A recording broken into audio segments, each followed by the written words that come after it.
Ребалансот на буџетот е неизбежен зашто тој не се полни како што планиравме претходно, а и економијата поради корона кризата не се враќа со темпото што го посакувавме, оценуваат економистите. Иако Министерството за финансии со првиот ребаланс проектираше пат на економската активност од минус 3,4%, дел од универзитетските професори очекуваат полошо сценарио за годинава. Според Маја Кадиевска, годинава ќе завршиме со пат од 5% и повеќе, како што предвидуваше и Народната банка во своето песимистичко сценарио. И тен ребаланс е потребен и зашто повторно потврлија капиталните инвестиции.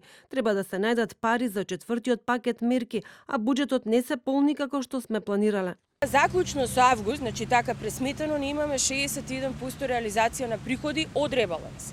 Тоа е потврлање од она што иницијално е планирано. Значи, повторно се потврдува овој факт дека GDP-то и самата проекција не беше реално од старт.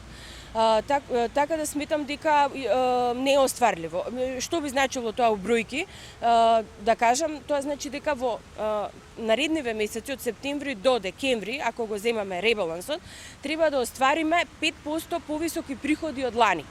А знаеме дека тоа не е можно, имајќи предвид дека лани не беше ковид кризата, се уште сме во криза која што веројатно ќе потрае подолг временски период наспроти иницијалните претпоставки. Македонија експресно брзо се доближува до црвената линија на задолжување што сама си ја зацрта. Јавниот долг на државата стигна до 6,5 милиарди евра или 59,5% од БДП. Сите пари од евроврзницата не се потрошени, но имали простор за ново задолжување. Кадиевска вели дека состојбата не е алармантна, доколку во брзо време дојде до стабилизирање на ова ниво. Има поддршка на економијата, меѓутоа таа треба да биде таргетирана во оние сектори кои што изискуваат вистинска помош од државата и со одредена развојна компонента. Значи тоа да не бидат пари еднократна помош и потоа да кажуваме дека немаме пари во буџетот. Затоа сметам дека мислам дека нема да завршиме со 7,5% зголемување на јавниот долг оваа година. Тоа ќе биде малце проширено и така да оваа граница околу 60% од бруто домашниот производ ќе биде до крај на годината.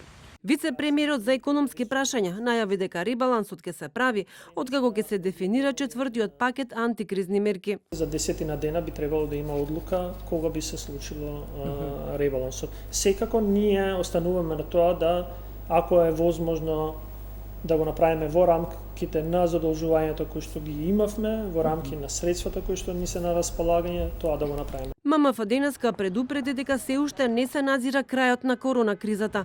Актуелното економско заздравување е резултат на брзата примена на мерките за поддршка на државите, но дека ќе биде потребно да се вложат дополнителни напори. Проценува дека вкупните трошоци на кризата ќе достигнат 12 билиони американски долари до крајот на следната година.